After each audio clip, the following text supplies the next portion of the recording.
Marcos capítulo 8, verso 11. Nós vamos ler até o verso 21. Marcos 8, verso 11 ao verso 21. Nós estamos chegando no final da primeira parte. É um negócio que me emociona muito. Primeiramente porque eu nunca cheguei pregando aonde eu vou chegar aqui daqui a 2 domingos. Nunca cheguei. Minha esposa sempre me pedia: prega a palavra de Deus, prega, né, a palavra de Deus em sequência. E uma vez eu comecei e deixei lá no início. E vocês têm tido paciência, Deus tem me dado graça, as duas coisas, né? Deus tem me dado graça a vocês para a gente seguir pregando o Evangelho de Marcos. É por isso que às vezes, meus irmãos, eu sempre cobro de vocês a participação nas demais atividades da igreja, porque nós temos, né, uma sequência de pregação que talvez pode gerar em alguns tédio, né? O pastor só prega no Evangelho de Marcos, só prega no Evangelho de Marcos. Quando Deus vai falar no meu coração e me dá outra direção, eu vou pregando, tá? Meu propósito é pregar a palavra e o seu propósito é aprender a palavra, tá? E Deus me deu essa oportunidade. E tudo que está acontecendo aqui está acontecendo para chegar até aqui nessa confissão do apóstolo Pedro, que é no capítulo 8, verso 29. Tudo que está ao redor é como se estivesse preparando os discípulos para chegar até esse ponto onde Pedro reconhece que Jesus é o ungido de Deus, que Jesus é o Salvador. Então eu queria que você ficasse com isso. Jesus está no ministério de retiro, que começa no capítulo 7, verso 24, e vai até o capítulo 9, verso 50. Nessa pedação aí do Evangelho de Marcos, Jesus está com os discípulos mais na parte de cima do mapa da terra de Israel, onde tem muitos gentios e poucos judeus. Jesus quer tranquilidade, Jesus quer um tempo para ele discipular os apóstolos em coisas muito importantes. Dentre elas são as chamadas lições da cruz. Jesus, por 3 vezes, nesse pedaço aí, do capítulo 7, verso 24, até o capítulo 9, verso 50, Jesus vai tirar os 12 apóstolos, vai levar eles no canto e vai dizer o seguinte: estamos subindo para Jerusalém. O Filho do Homem vai ser preso, açoitado, morto, mas ao terceiro dia ressuscitará. Os discípulos não entendem. E quanto mais vai chegando perto de Jerusalém, Jesus chama os discípulos de novo, pelo menos mais 2 vezes, que está registrado nos evangelhos. E diz o texto que os discípulos seguiam Jesus, mas tomados de apreensões. Eles não entendiam tudo aquilo que estava se cumprindo. Ok? Então esse é o momento onde nós estamos. E nesse momento onde nós estamos, Marcos registra 2 diálogos que Jesus teve com 2 grupos de pessoas diferentes. E tão diferentes que acabam sendo totalmente opostas. Mas tem um propósito só, que é reprovar a incredulidade dessas pessoas. Você vai ver no capítulo 8, verso 11 ao versículo 13, Jesus reprova a incredulidade dos fariseus. Depois, do verso 14 ao verso 21, Jesus reprova a incredulidade dos seus discípulos. Então, são dois momentos diferentes, com 2 grupos de pessoas diferentes, mas com um só propósito. É por isso que eu uni os 2 textos para fazer uma mensagem só. Tá? E é por isso que eu queria que nós tivéssemos esse tema nessa mensagem. Joga fora logo esse fermento de incredulidade. É perigoso, toma cuidado. Isso pode contaminar a sua vida e tirar da presença de Deus. Ok? Olha o capítulo 8, verso 11, acompanha comigo a leitura até o versículo 21. Diz assim: e saindo os fariseus, puseram-se a discutir com ele, e tentando, pediram-lhe um sinal do céu. Jesus, porém, arrancou do íntimo do seu espírito um gemido, e disse: por que pede esta geração um sinal? Em verdade vos digo que a esta geração não se lhe dará sinal algum. E deixando-os, tornou a embarcar e foi para o outro lado. Ora, aconteceu que eles se esqueceram de levar pães, e no barco não tinham consigo senão um só. Preveniu Jesus, dizendo: vede, guardai-vos do fermento dos fariseus e do fermento de Herodes. E eles discorriam entre si: é que nós não temos pão. Jesus, percebendo, lhe perguntou: por que discorreis sobre não teres pão? Ainda não considerastes, nem compreendestes? Tendes o coração endurecido? Tendo olhos não vedes, e tendo ouvidos não ouvis? Não vos lembrais de quando partiu 5 pães para os 5.000, quantos cestos cheios de pedaços recolhestes? Responderam eles: 12. E de quando partiu 7 pães para os 4.000, quantos cestos cheios de pedaços recolhestes? Responderam: 7. Ao que lhes disse Jesus: não compreendeis ainda. Não compreendeis ainda. Termina o texto então com uma pergunta do Senhor Jesus. Olha comigo o versículo 12. Esse versículo que para mim é o principal aqui, toda essa parte. Pelo menos aqui, quando diz respeito aos fariseus, com certeza. Depois nós temos um outro versículo, mas só vou destacar o versículo 12. Ao ouvir isso, Jesus suspirou profundamente e lhe disse: por que este povo insiste em pedir um sinal? Eu lhes digo a verdade, não darei sinal algum a esta geração, ao povo desta geração. Dois acontecimentos, dois grupos de pessoas com o mesmo propósito: reprovar a incredulidade dessas pessoas. Mas quando Jesus reprova os fariseus, ele reprova sem dó, ele reprova sem misericórdia, ele reprova sem compaixão, ele reprova sem nenhum tipo de chance para que esses fariseus pudessem mudar de ideia. Com os discípulos, ele reprova de uma forma muito graciosa. Ele confronta a incredulidade, ele confronta o coração endurecido dos seus discípulos. Diz o texto: vocês têm um coração endurecido, porém Jesus vai caminhando com eles de forma a eles vencerem isso, a entender tudo que ele estava fazendo, a compreender espiritualmente o que estava acontecendo, porque eles estavam ali quase que rompendo essa incredulidade que estava tomando conta do coração deles. Então é isso que eu queria falar. Vamos ver primeiramente sobre essa reprovação que Jesus deu aos fariseus. Se você acompanhou comigo, prestou atenção, no Evangelho de Marcos, toda vez que os fariseus aparecem, eles aparecem com dois propósitos. Primeiro, eles aparecem com o propósito de interrogar a Jesus e investigar Jesus, causar confusão, causar conflitos, mas no fundo, esses conflitos que eles estavam causando era para investigar Jesus e apanhar Jesus de alguma forma. Então começa no capítulo 2, não tem como passar com todos vocês, com todos os versículos com vocês, mas é isso o propósito. O propósito é questionar e o propósito é investigar o que Jesus estava fazendo. Então Jesus ficava na parte mais de cima, mais afastado, lá de Jerusalém, e ele saiu de Jerusalém numa comissão e ia questionar Jesus e investigar o que Jesus estava fazendo. No nosso versículo, aí no versículo 11, no nosso texto: e saindo os fariseus, puseram-se a discutir. A palavra aqui no texto original é debater, peitar. Foi peitar Jesus. Saíram de onde? Marcos não informa, mas possivelmente saíram lá de baixo, lá dos arredores do templo, onde ficavam os líderes, e foram até onde Jesus estava para discutir com Jesus, para debater com Jesus, para insistir com Jesus que Jesus era e precisava se arrepender, porque para eles Jesus era um falso profeta. Diz o texto que, e tentando-o, pediram-lhe um sinal do céu. Esses homens, gente, nós vamos ler os evangelhos e nós notamos os fariseus aparecendo, discutindo, causando conflito com Jesus. Nós temos que entender que não era apenas uma questão religiosa. Eles não estavam apenas discordando com Jesus, eles estavam sendo instrumentos de Satanás para impedir o ministério de Jesus. Eram os homens mais rigorosos na lei de Moisés, porém o coração estava sendo aqui usado pelo inimigo para tentar de todas as formas barrar o avanço do ministério de Jesus. Quando diz essa expressão intentando, se você olhar no capítulo 1 de Marcos, é a mesma palavra usada para aquilo que Satanás fez com Jesus no deserto durante 40 dias. Eles foram até Jesus com o propósito de discutir, de debater, de confrontar Jesus nas suas pregações, no seu ministério, mas o fundo do coração estava sendo movido pelo desejo de Satanás de colocar um ponto final em tudo que Jesus estava fazendo, em curas, milagres, libertações, expulsões de demônio. Satanás então usa esses homens para impedir Jesus. Eles foram com um propósito maligno. E eles chegam para Jesus e pedem um sinal. Mas nós olhamos assim na primeira vista, esses homens estão querendo alguma coisa para confirmar a fé deles, Esses homens estão querendo alguma coisa para tirar todas as dúvidas. Jesus faz um sinal, chama um sinal do céu. A palavra sinal aqui quer dizer um milagre com grande significado.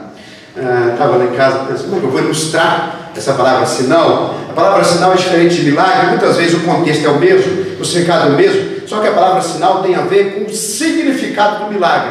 O milagre foi realizado, porém com um significado. Por exemplo, quando Jesus repartiu, multiplicou os pães e peixes, no capítulo 6 de João diz o significado daquele milagre, porque para Jesus aquilo era mais do que um milagre para sustentar a fome das pessoas, era um sinal para revelar alguma coisa com um significado muito especial, que Jesus logo depois ele interpreta: eu sou o pão da vida, quem come de mim nunca mais terá fome, quem bebe de mim nunca mais terá sede. Então esse é o significado espiritual, por isso que é chamado de sinal, aquilo que sinaliza alguma coisa muito maior, ok? Então eles pedem a Jesus um sinal, parece à primeira vista um negócio muito espiritual, e não era.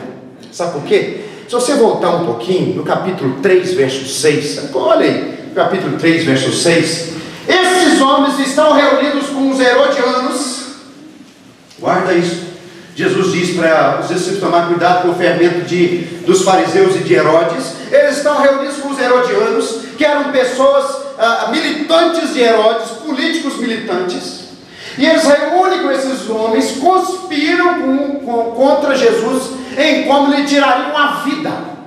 Eles já queriam pôr um ponto final na vida de Jesus, não apenas seu ministério, mas matar a Jesus.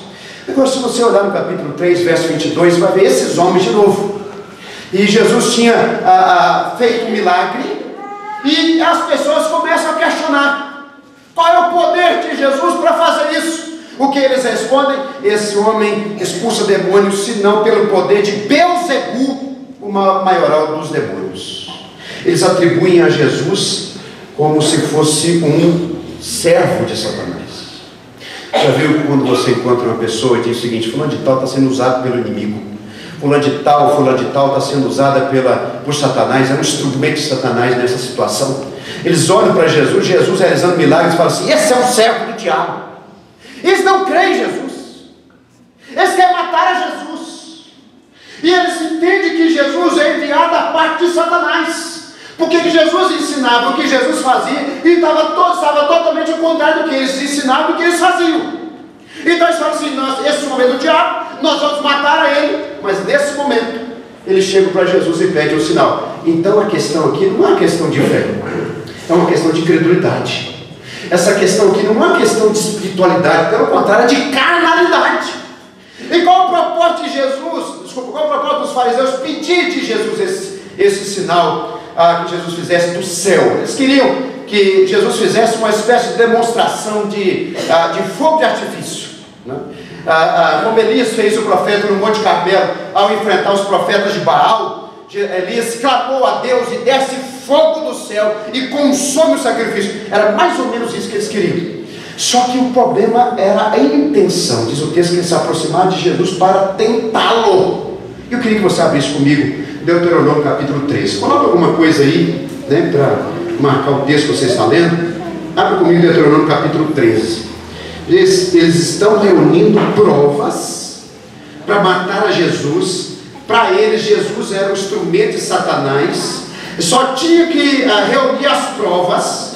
O ensino de Jesus era o ensino de falso profeta. Jesus não pedia a bênção dos líderes. Ele pregava de forma livre. Ele era livre nas pregações dele. Ele não chegou lá e pediu bênção para ninguém. Só começou a pregar, fazer milagres e curar e salvar vidas. E eles disseram: esse homem não é de Deus, esse homem é de Satanás. Nós temos que confiar na vida dele. O poder dele é o poder do diabo. O poder dele vem do rei da sujeira, que é Beelzebul, o senhor das moscas. Então vamos reunir provas. Quando eles pedem a Jesus um sinal, estão reunindo provas. Olha o capítulo 13 de Deuteronômio, verso 1.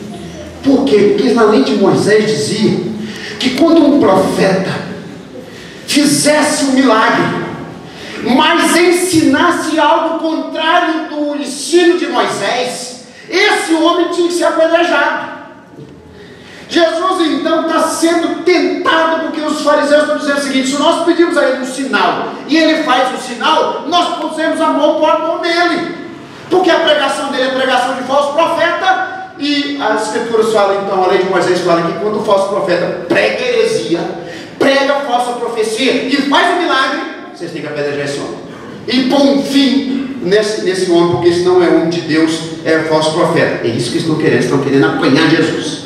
Olha o verso 1: quando o profeta ou sonhador se levantar no meio de ti e te anunciar um sinal, um prodígio, e sucedeu tal sinal ou prodígio de que te houver falado, disser: vamos após outros deuses que não conhecestes e sirvamo-nos, não ouvirás as palavras deste profeta ou sonhador, porquanto o Senhor vosso Deus vos prova, para saber se amais o Senhor vosso Deus de todo o vosso coração, de toda a vossa alma. Andareis após o Senhor vosso Deus, e a Ele temereis, guardareis os seus mandamentos, ouvireis a sua voz, e a Ele servireis, e a Ele vos achegareis. Verso 5, vamos ler juntos? Esse profeta ou sonhador será morto, pois pregou rebeldia contra o Senhor vosso Deus, que vos tirou da terra do Egito, e vos resgatou da casa da servidão, para vos apartar do caminho que vos ordenou o Senhor vosso Deus, para andardes nele. Assim eliminarás o mal no meio de ti. Só queria abrir um parênteses, gente. Quem diz que milagres só provém de Deus? Quem diz? A própria palavra já diz. A pessoa chega, anuncia, um profeta, um sonhador, gente que vem dizendo: sonhei, vi, revelei, foi revelado em sonhos, e ele chega e diz o seguinte: para confirmar a minha pregação, eu vou fazer um milagre. E o milagre acontece por permissão de Deus, porque diz o texto: Deus vos prova. Satanás reúne forças espirituais que produzem grandes coisas que nós, muitas vezes, se nós estivermos firmes na presença de Deus, vamos no engano de Satanás. São sinais e prodígios da mentira, como diz o texto de Tessalonicenses. Então não vai na ideia de qualquer pregador que fica anunciando milagre e sinal e maravilhas, porque diz o texto que logo após anunciar o milagre, a pregação dele é a pregação errada. Ele diz o seguinte: vamos atrás de outros deuses. Aí Deus fala o seguinte: ao Senhor e a sua palavra obedecereis, ao Senhor chegareis. Fica firme na palavra, não vai atrás do encanto dos milagres, se o encanto dos milagres te leva para longe da obediência à palavra de Deus. O que importa do povo de Deus é obedecer à palavra de Deus. Nem sempre milagres no meio da igreja quer dizer que Deus está provando o ministério de uma pessoa. Cuidado, porque é exatamente essa isca usada por tantas e tantas seitas e heresias para tirar a pessoa da presença de Deus, da obediência à palavra de Deus. Nós oramos por milagres, cremos. O pessoal fala que presbiteriano não crê em milagre, só se for outro. Eu creio em milagre e oro por milagre constantemente. Oro por milagre na minha vida, oro por milagre na sua vida, oro por intervenções sobrenaturais de Deus. Mas cabe a mim, cabe a você não viver atrás de milagres. Cabe a mim e cabe a você viver na palavra. Essa é o chamado e a nossa vocação. É obediência à palavra. Resumiu, essa palavra é para você que está tentando aí, está sendo tentado, na ilusão dessa seita, dessas heresias que não prega a palavra de Deus, porém não desculpe de realizar milagres e prodígios e sinais. Cuidado, porque isso é isso para tirar você da presença de Deus. Agora, você entende então por que os fariseus estão pedindo de Jesus um sinal? Porque eles não concordam com o ensinamento de Jesus. Para eles, Jesus é um falso profeta. Se ele faz o sinal, nós pomos a mão nele e prendemos ele e vamos matar ele. Ele é o falso profeta, ele está dentro da lei de Moisés, a lei de Moisés manda fazer e nós vamos fazer. Eles estão armando uma marapuca para Jesus. Então aqui, depois desse momento, depois de Jesus perceber essa artimanha, depois de Jesus perceber essa diabolice, porque isso aqui é diabólico, chegar perto do Filho de Deus, tentar apanhar o próprio Filho de Deus nessas artimanhas da lei de Deus. Isso é diabólico, porque o diabo faz exatamente isso. Você acha que o diabo engana as pessoas com mentiras descaradas? Jamais. O propósito de Satanás é enganar você com meias verdades. O propósito de Satanás é enganar você, se for possível, baseado em textos da Bíblia, mas completamente fora daquilo que é realmente o propósito de Deus naquela palavra. Satanás tentou Jesus com o mesmo propósito, dizendo: se tu és filho de Deus, transforma essas pedras do deserto da Judéia. As pedras do deserto da Judéia eram pedras quase que no formato de pão, não esse pão alto, mas os pães ali dos pães árabes, né? Aqueles pães chatos e brancos, sem fermento. Jesus então 40 dias com fome, olhava para aquelas pedras, a sua natureza humana via pães, formato de pão, o homem não comia, 40 dias jejuando. Satanás então chega e fala assim: transforma essas pedras em pães. Porque está escrito que Deus faz, que Deus sustenta, que Deus atende. Pula do pináculo do templo, porque Deus vai te guardar em todos os seus caminhos. Ele está usando o que, gente? Ele está usando filosofia lá de fora? Ele está usando o erro dessas religiões aí de fora que não tem Deus e que pregam toda mentira? Ele está usando esses erros? Não, ele está usando a palavra. Satanás, ele quer te tirar da presença de Deus na mentira. Ele quer tirar você da presença de Deus no engano, principalmente no engano que parece de Deus, mas não tem nada de Deus. Satanás chega para Jesus com esse propósito. Os filhos do diabo, tão duro dizer isso, mas os fariseus estão sendo filhos do diabo nesse momento, chegam para Jesus com a mesma tática. Vamos apanhar esse homem na própria queda dele. Jesus reprova essa carnalidade. Jesus reprova essa incredulidade. Jesus reprova essa artimanha. Jesus reprova essa diabolice, essa atitude diabólica. E ele faz 3 coisas que é muito forte. Primeiro, diz o texto no verso 12: ele arrancou do profundo do seu espírito um gemido. Você vai ver que Jesus, ele geme. No capítulo 7, verso 34, depois erguendo os olhos ao céu, suspirou. Eu disse para vocês que essa palavra no texto original também quer dizer gemer. Primeiro, Jesus geme com um sentido de misericórdia e compaixão. Ele está diante de um de um surdo e gago, e ele geme de compaixão pelo sofrimento dessa pessoa. Ele tira do fundo do seu coração um gemido. Agora, com os fariseus, não. Esse gemido contra os fariseus testemunha um profundo desgosto dele. É desgosto, é aquele sinal de reprovação, aquele sinal que a pessoa já, eu não estou acreditando que eu estou passando por isso. E Jesus faz, sendo tentado por líderes, sendo tentado por aqueles que deviam me reconhecer, ser os primeiros a me receber como Salvador, sendo tentados com um propósito diabólico, porque eles querem tirar minha vida. Jesus demonstra seu profundo desgosto. Segundo lugar, olha o que Jesus faz. Jesus, ele dá uma palavra. E a nossa versão, ela não capta bem, porque é muito difícil às vezes pegar essas ideias do mundo antigo e trazer para o nosso mundo hoje. Mas o que diz a nossa versão? No metade do verso 12: porque perde esta geração o sinal. Em verdade vos digo que a esta geração não se lhe dará sinal algum. Na verdade, Jesus já estava fazendo sinais. Esses homens que não queriam ver. Jesus chegava de multiplicar pães. Jesus curou um surdo e gago com o cumprimento da profecia de Isaías. Os sinais estavam, mas para quem estava certo, precisava de um negócio assim com uma virada de ano aí na praia do Rio de Janeiro. Negócio mais visível. Coração, multiplicar pão e peixe. Pode ser que estava com esses pães escondidos em algum lugar. Não fica tão visível, mas quando cair fogo do céu, fica visível. Os sinais já estavam sendo feitos, e Jesus falou assim: dá um sinal para essa geração diabólica. Jamais. Esse finalzinho do verso 12 é como se Jesus tivesse, ele usa uma expressão que é usada na língua hebraica para falar de um juramento. É como se ele dissesse o seguinte: eu fazer tal coisa, se eu fizer tal coisa, que eu morra, mas não faço. Exatamente isso que ele está fazendo.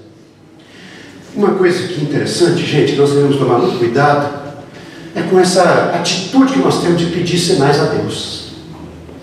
Muitas vezes essas atitudes de pedir sinal a Deus, de colocar Deus, de testar Deus, de colocar Deus contra a parede: Senhor, eu só vou fazer isso se o Senhor mostrar tal coisa assim para mim. No fundo, o que é uma expressão de incredulidade e falta de confiança em Deus.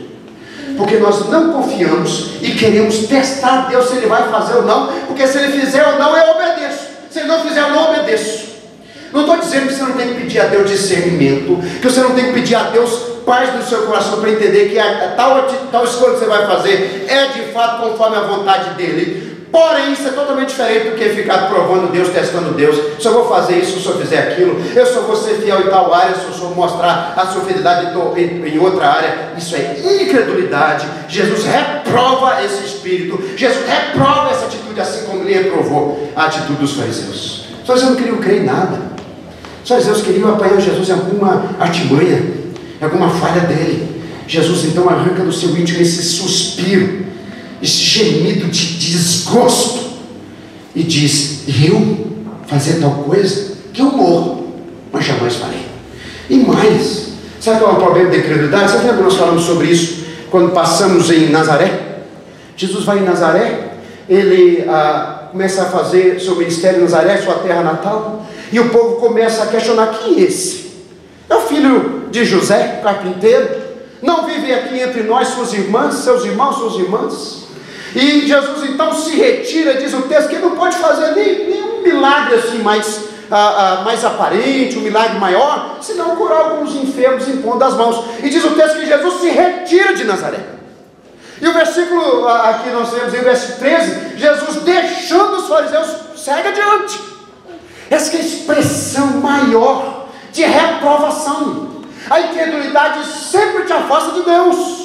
A incredulidade dos fariseus levou Jesus para longe deles. Jesus não quer ficar com essas pessoas. Jesus não quer comunhão com essas pessoas. Jesus não quer estar próximo dessas pessoas. Jesus rejeita e reprova a incredulidade dessas pessoas. Cuidado com o fermento dos fariseus. Aí você vai entender o que Jesus fala depois com os discípulos. Cuidado com esse fermento. Essa incredulidade, essa ponta de incredulidade pode te levar primeiramente a questionar Deus, a pedir sinais que você não tem que pedir nada, que testar a Deus ou questionar a Deus, você tem que confiar e obedecer. Isso vai gerando em você um coração incrédulo que vai te levar para longe do Senhor, ou vai levar o Senhor para longe de você. Cuidado com a incredulidade do seu coração. Jesus então não realiza sinal nenhum, ele não precisa, já estava fazendo. Jesus segue adiante. Agora, olha comigo no versículo 14, o que vai acontecer. Jesus atravessa o mar da Galileia e deixa os fariseus lá chupando o dedo, falando por nada. Fica aí.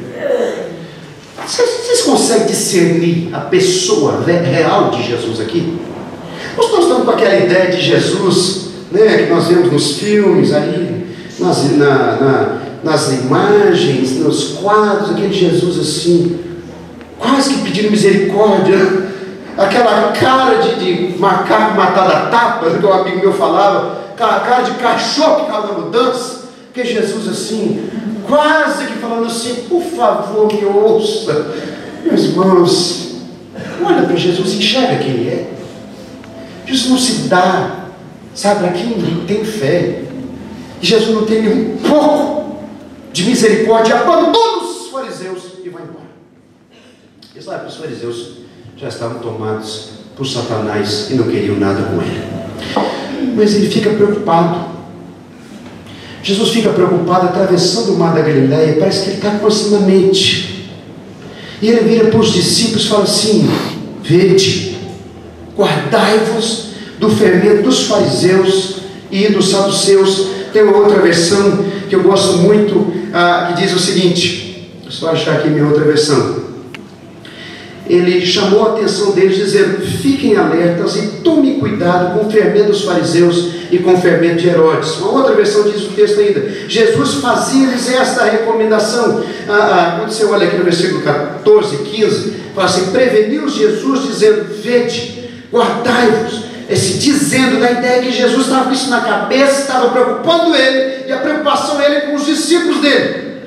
E ele repete várias e várias vezes essa expressão, como se estivesse dizendo várias vezes um alerta: cuidado, guardai-vos do fermento dos fariseus e do fermento de Herodes. Jesus usa a figura do fermento por causa desse poder, né, de transformar massas. Você pega um pouquinho de fermento e joga numa massa de bolo, uma massa de pão, aquele pedacinho endurecido de fermento vai mexer com aquela massa, vai mudar aquela massa, vai levedar aquela massa, vai influenciar aquela massa. Jesus usa essa figura para falar do poder que esse coração incrédulo, que questiona Deus, que quer de todas as formas, né, encurralar Deus no seu pensamento, encurralar Deus naquilo que ele acha que tem que ser, não naquilo que Deus quer que faça, mas naquilo que a pessoa quer que aconteça. Não, para mim é assim e Deus tem que fazer dessa forma. Essa postura, essa atitude, esse espírito, esse coração tem um poder de influenciar os outros, tem um poder de contaminar os outros, de corromper os outros. Aí Jesus diz o seguinte: cuidado com esse fermento, cuidado com essa influência, porque vocês não estão imunes a um perigo real rondando a fé de vocês, e se vocês não manterem alertas, esse fermento produzido por Satanás no coração dessas pessoas que estão aí o tempo todo andando sem Deus, andando cheio de incredulidade, sem fé, isso pode penetrar no coração de vocês, isso pode desviar vocês da presença de Deus, como aconteceu com essas pessoas. Aí você entende o que o apóstolo Pedro está querendo dizer lá na carta dele, na primeira carta dele, se diz: sóbrios e vigilantes. Satanás, o vosso adversário, anda em derredor como um leão, rugindo, procurando a quem devorar. Aí nós pensamos que Satanás vai se manifestar ao nosso redor. Ele pode se manifestar numa possessão demoníaca, mas nós achamos que vai ser algo assim, né? Algo de um estouro. Satanás vai aparecer, aquela fumaça, e vai vir sobre nós e nos atacar como um leão. Não é. Esse fermento diabólico que Satanás colocou no coração dessas pessoas é o meio que ele usa para atacar, é o meio que ele usa para te influenciar, é o meio que ele usa para te afastar de Deus, é a isca que ele usa para te prender nessa incredulidade, nessa frieza e nessa dureza de coração.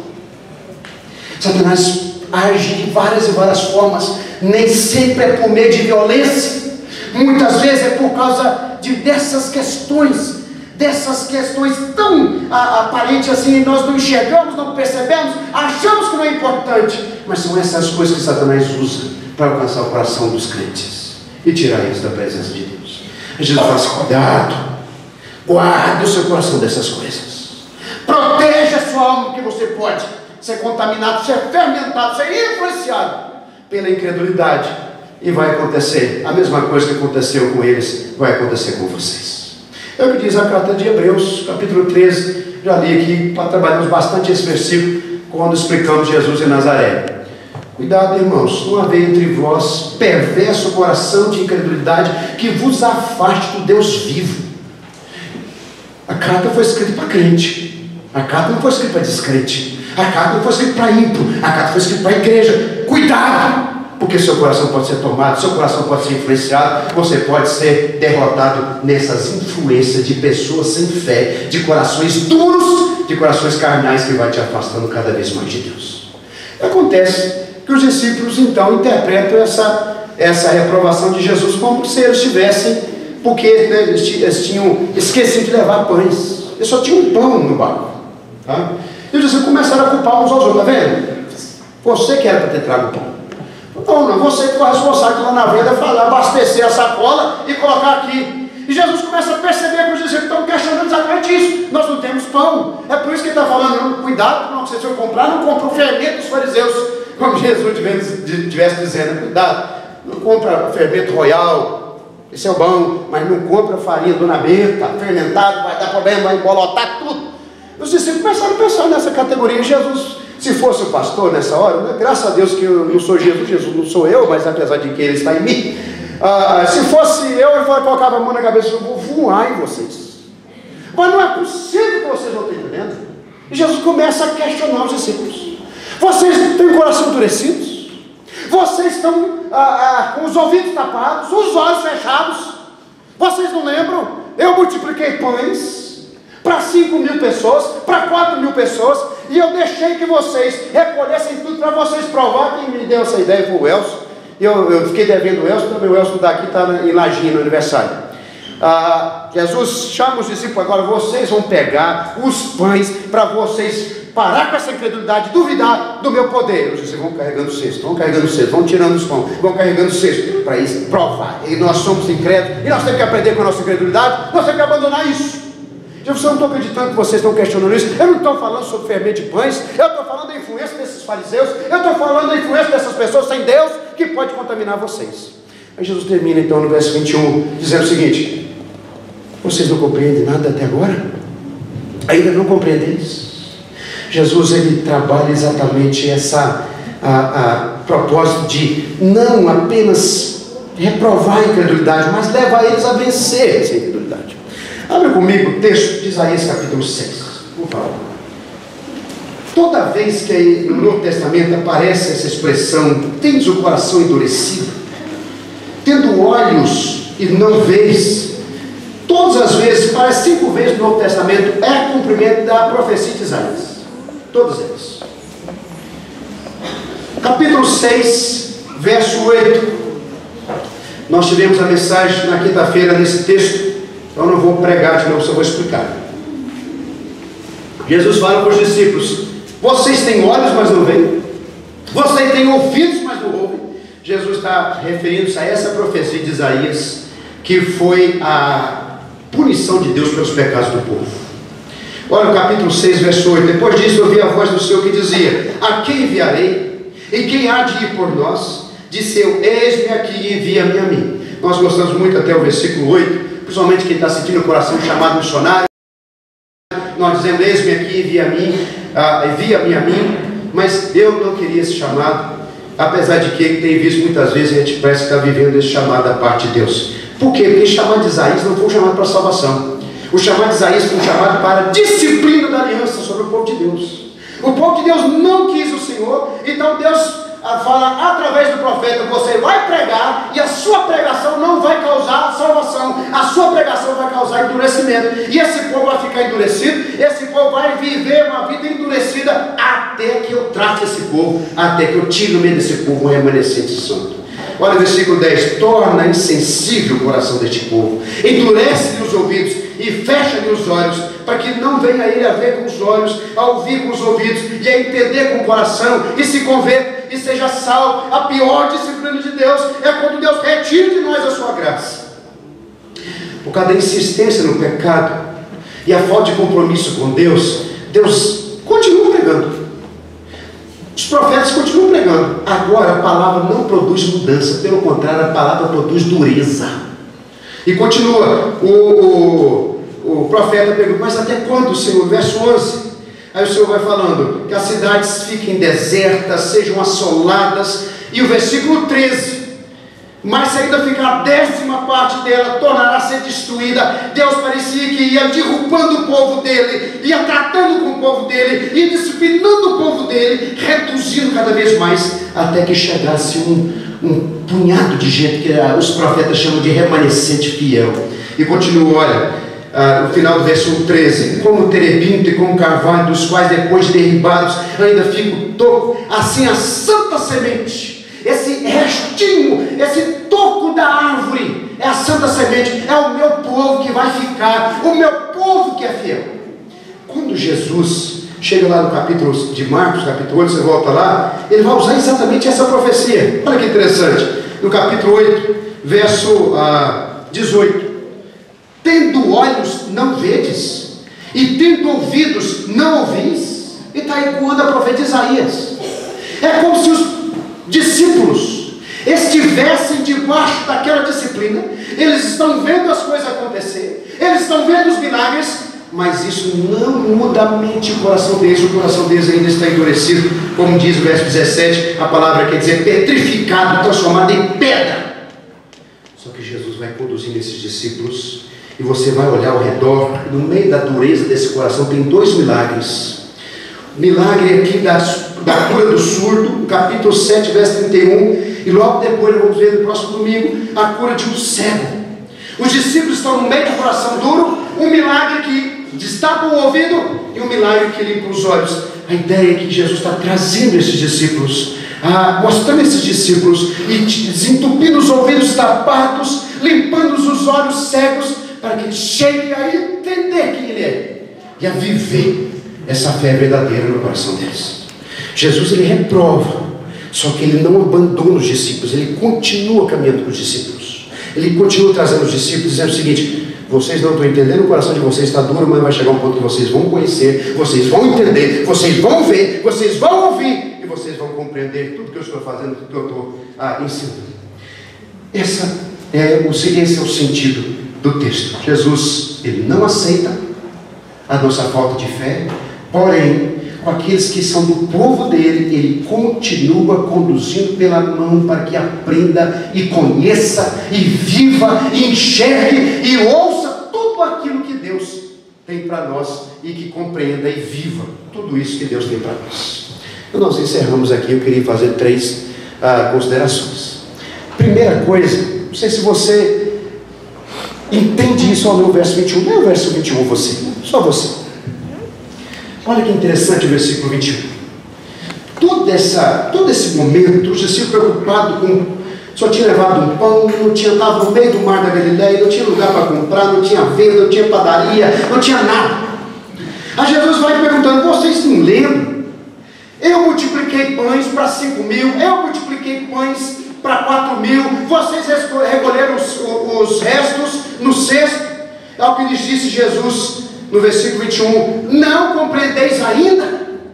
Em outras palavras, vocês estão preocupados com provisão, vocês estão preocupados com ter pão ou não ter pão, mas vocês não entendem que eu é que trago a provisão para vocês? Aí onde que nós chegamos naquilo que eu falei na hora de orar, aqui, pelas contribuições e por todas as bênçãos do Senhor na sua vida no mês de agosto. Confie e conte com a provisão de Deus. Jesus está dizendo como se: não fica preocupado, filho. Vocês são chamados a caminhar nesse mundo, se preocupando sim com o fermento que pode contaminar vocês e o coração de vocês se tornar um coração carnal e incrédulo. Mas não preocupa com o pão, porque o pão eu vou suprir na vida de vocês. E tem mais. Quando Jesus ele fala: eu multipliquei, vocês viram o milagre, ele está dizendo o seguinte: confie na provisão de Deus. Se for necessário, até o sobrenatural eu vou fazer. Se for da minha vontade, até o milagre eu faço. Mas nunca desconfie, nunca percam de vista a minha provisão, porque eu vou prover na vida de vocês. Isso aqui alimenta meu coração, sabe por quê, meus irmãos? Porque isso me dá e me faz concentrar minhas forças naquilo que é importante, aquilo que eu preciso fazer, que é me guardar o meu coração, guardar a minha alma contra esse mundo e as coisas desse mundo e a incredulidade desse mundo e a sujeira desse mundo, mas liberar toda essa força, toda essa energia para que a minha batalha seja nessa área, mas que eu não fique preocupado com aquilo que eu não posso fazer, que é próprio de prover na minha vida e na sua vida. Conte com a provisão de Deus, e mais, além de contar com a provisão de Deus, conte com o sobrenatural de Deus se for necessário. Mas nunca descreia do cuidado dele na sua vida. Nunca descreia do cuidado dele na sua vida. Essa aqui, tudo que Jesus está querendo trabalhar com os discípulos ali naquele momento. E por último, eu queria que nós orássemos. Eu queria incentivar você a orar. Sabe por quê? Porque nós não podemos ter ouvidos tapados e olhos fechados para as coisas de Deus. Pelo contrário, tem que pedir sempre a Deus discernimento espiritual, que aí no texto fala, né, de ouvidos tapados e olhos fechados. Pelo contrário, nós temos que pedir sempre a Deus que nos dê conhecimento das coisas, discernimento da vontade dele, para nós vivermos conforme essa vontade e nunca ficar cego àquilo que Deus está fazendo na minha vida e na sua vida. Tem 2 promessas de Deus para o povo dele, que eu queria que você guardasse no seu coração. A primeira delas está no texto de 1 Coríntios capítulo 2, verso 12. Você precisa pedir a Deus sempre discernimento espiritual para as coisas dele. Você precisa pedir a Deus para abrir seus ouvidos e abrir seus olhos. Você não viver cego, viver perdido, viver sem rumo, sem discernimento da vontade dele. 1 Coríntios 2, verso 12 diz o seguinte: ora, nós não temos recebido o Espírito do mundo, e sim o Espírito que vem de Deus, para que conheçamos que por Deus nos foi dado gratuitamente. O propósito de Deus é que nós não andemos sem discernimento das coisas dele. Deus quer dar a conhecer o seu povo. Deus quer abrir os nossos olhos. Deus quer abrir nossos ouvidos para a gente ouvir a voz dele na palavra e andar cheio de discernimento da vontade dele para a nossa vida. Você não consegue discernir as coisas de Deus pela sua carne, meu filho. Você não consegue entender o propósito de Deus para a sua vida naturalmente. Você precisa do Espírito Santo agir na sua vida. Qual o propósito do Senhor para mim? Qual é a vontade de Deus nessa área específica? Aí você começa a raciocinar alguns discípulos. Matematicamente estão certos, sobrou 12 cestos, no de cá sobrou 7. Beleza, o senhor fez, sobrou, está aqui. Matematicamente, humanamente, eles estavam corretos, mas eles não estavam discernindo nada daquilo que Jesus estava fazendo. Estavam mais perdidos do que tudo. Se você anda sem discernimento espiritual, com a promessa do Espírito Santo é te abrir a mente e colocar no seu coração o discernimento da vontade de Deus para você, você vai estar como os discípulos, batalhando em coisas que não tem que batalhar, enquanto que o mais principal, você está passando tão longe que nem consegue entender nada do que Deus está fazendo e que você tem que viver ao propósito de Deus para a sua vida. Outra promessa, abre comigo, 1 João, capítulo 2, verso 20. Última carta de João, capítulo 2, verso 20.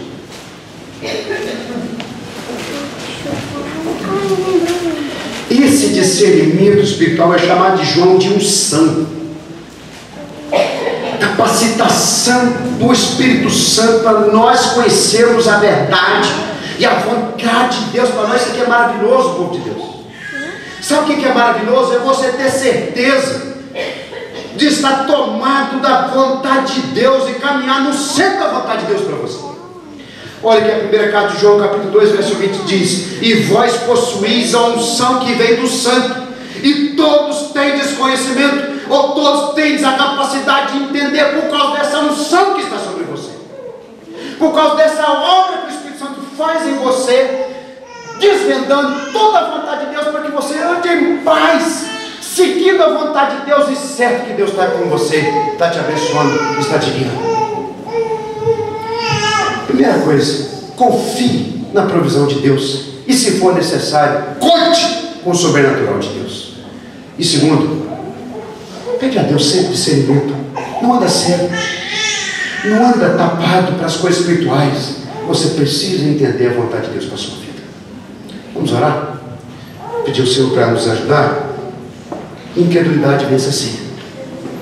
Incredulidade vence com fé. Incredulidade vence com a unção do Espírito Santo, tirando toda a cegueira de nós. E que essa unção possa tirar toda a cegueira da sua vida. Que a obra do Espírito Santo venha abrir seu coração. Que a obra dele venha destravar seus ouvidos. Que a obra dele venha lavar seus olhos. E antes você andava perdido, antes você andava sem rumo, agora você anda na certeza que sabe e caminha nesse mundo vivendo a vontade de Deus para a sua vida. Não tem coisa mais gostosa e mais importante para mim e para você. Oh Deus, nós te louvamos e nós te agradecemos em nome de Jesus. Nós oramos para que o Senhor, meu Deus e Pai, continua nos abençoando.